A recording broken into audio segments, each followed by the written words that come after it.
안녕하세요. 세무실무자 텍스마들의 회계실무자 지인입니다. 예, 오늘은 이제 5월달을 맞이해서 우리가 이제 스케줄에 대해서 조금 같이 알아보려고 해요. 그래서 저는 세무사무원이고 세무사무원들을 위한 이제 스케줄 강의를 작년부터 이제 찍어서 이제 많은 분들이 보고 계시는데 요즘에 우리 이제 진이 회계 담당자 분들의 플래너를 올리시더라고요. 네. 그래서 우리 세무 쪽이랑 좀 얼마나 다른지에 대한 거를 한번 같이 이야기 나눠보면은 좀 법에 대한 이해가 조금 더 나아지지 않을까라는 생각을 가지고 한번 같이 이야기를 나눠보려고 합니다. 네, 대부분 일반 회사에서는 5월 달에 어떤 일들을 많이 하시나요? 그 보면은 한 10일 정도까지도 할 일이 뭐 되게 많더라고요. 맞아요. 이것저것 하는데 대부분 10일 정도까지는 무슨 일을 많이 하시는 거죠? 이게 뭐 이 재고, 이 학점 뭐 이런 것들이 있는데 주로 10일 정도까지 하는 일은? 주로 10일 정도까지가 이 회계 쪽에서 이야기를 할 때 영업일 기준으로 이야기를 하는데, 그럼 10일 정도면 이제 6영업일 정도가 된다고 얘기를 할 수 있어요. 그러면 그 6영업일까지 회사에서 발행된 4월에 대한 매출과 비용에 대한 계산서를 확인을 하고 오면 이제 비용과 수익을 확인하는 작업을 한다고 생각하시면 돼요. 6영업일은 뭐예요? 6영업일은 회사에 근무하는 일을 기준으로 이야기를 합니다. 그래서 지금 5월 같은 경우에는 1일하고 6일이 쉬고 쉬잖아요. 그래서 2일, 3일, 7일, 8일, 9일, 10일. 그래서 6영업일이라고 이야기를 해요. 아, 그럼 그게 달마다 달라요? 뭐 4월은 달마다 다를 수 있어요. 그게 왜 중요해요? 보통 회계에서 이런 기간이 중요한 이유는 보통은 6영업일 아니면 5영업일 이후에 보고하는 자료를 작성을 하는 시기가 정해집니다. 그렇기 때문에 이런 부분을 좀 정하고 가요. 보통은 5에서 7영업일이 끝나면 보고서가 7영업일 정도에 올라갑니다. 네. 새로운 사실을 알게 되는데요. 월 10일까지 뭐 하십니까? 저는 주상저 원천세. 그쵸. 원천세 맞아요. 사실 이제 세무대리인 같은 경우는 5월달이 이제 핵심 업무가 종합소득세 신고긴 한데 10일까지는 매달 해야 되는 원천세 신고가 있어서 10일까지는 뭐 중간중간 종소득 신고도 하지만 가장 메인은 이제 원천세 신고를 하는 주다. 이렇게 저희는 10일 기준으로 가시니까 신고 기준으로 하는 것 같아요. 맞아요. 그럼 이제 10일이 지났다라고 하면 이제 10일부터 이제 한 20일? 어떻게 해요? 그 다음은 10일부터 어느 정도까지 또 잘라서 업무가 또 시작이 되나요? 보통 10일까지 정도면은 어느 정도 4월에 대해서의 마감이 끝났다고 생각을 합니다. 그럼 결산이 끝나고 나면은 이제 그 다음부터는 일상 루틴으로 들어간다고 생각해 주시면 돼요.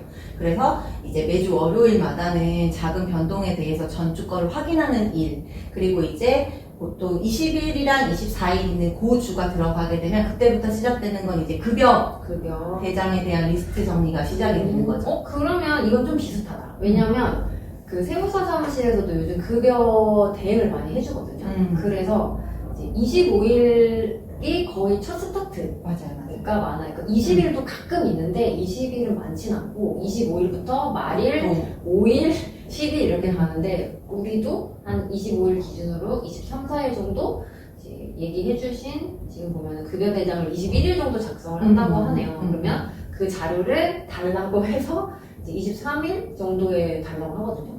보통 이제 21일 날 했던 이유가 21일 날 이제 실무자가 정리를 하면 이제 보고를 합니다. 그래서 상사한테 승인을 받고 이제 세무사무소에 넘긴다든지 아니면 이제 자재기장 같은 경우에는 이제 본인들이 그거에 대한 업무 진행을 금융기관에다가 송금 처리를 하는 요청을 한다든지 그런 진행을 하는 거죠. 송금 처리가 24일에 돼야 되니까 그 전에 그렇죠. 급여 대장이 나와야 되구나. 네네. 참. 그래서 24일 새벽에 쏴질 수가 있으니까. 그러면은 결국 회계팀들도 그 우리가 실제로 하는 그런 그 이제 아까 말한 루틴이라고 하는 그거 할 시간이 일주일밖에 없네. 그 정도밖에 없다고 봐도 되는 거죠. 그럼 일주일 안에 5월 1일에서 10일까지 있었던 거 다 정리하고 그렇게 하는 거예요. 여기 회계도 몰아서 일하네. 매일매일 하는 거 아니에요? 그러니까 몰아서 일을 할 때 바짝 해야 돼요. 그래서 비슷하네 그러면. 보통 13일에서 24일 요 한 2주 정도가 소위 얘기하는 칼퇴근이 가능한 시기이기는 한데 근데 요때 좀 챙겨야 되는 게 이제 상반기가 거의 이제 6월 지나고 나면 끝나니까 이제 이제 예산이라든지 계획이라든지 이런 거를 조금 확인하는 시기가 필요해요. 그래서 그래서 계정별 원장이나 아니면 거래처별 내역 같은 걸 확인을 해서 뭔가 특이사항이 있는지 이런 것도 조금 체크를 해주셔야 합니다. 그 생각이 나는 게 있는데 이제 저희 같은 경우는 이제 제가 제 스케줄러를 가지고 왔거든요. 제 스케줄러 여기 보면은 이제 사실 아까 10일에 이제 원천세 신고를 한다고 했는데 사실 우리는 7일부터 거의 25일까지 종합소득세 신고를 하느냐고 다른 업무를 하나도 못해요. 그러니까 법인에서 아까 이야기한 만약에 예를 들어서 법인에서 이제 뭐 상반기 결산을 하면서 뭐 어떤 게 필요하다 뭐 이런 얘기를 하면 5월에 물어보면 진짜 짜증나. 왜냐면 우리 엄청 바쁘거든. 법인 업체한테 신경을 쓸 수가 없어.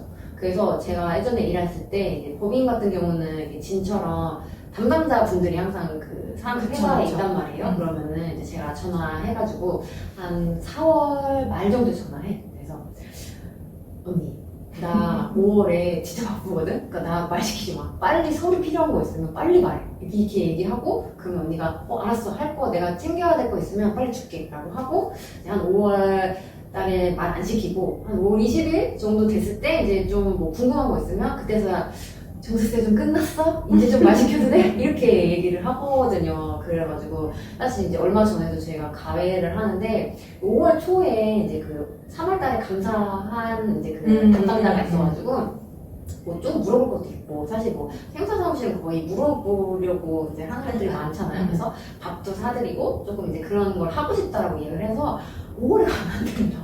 5월 첫날이고 그때부터는 이제 도뜨기 시작이기 때문에 그때는 밥을 천천히 먹을 시기가 안 된다. 그래서 5월보다는 5월이 끝나고 가는 게 좀 더 낫지 않겠냐 이런 이야기들을 좀 했었던 것 같아요.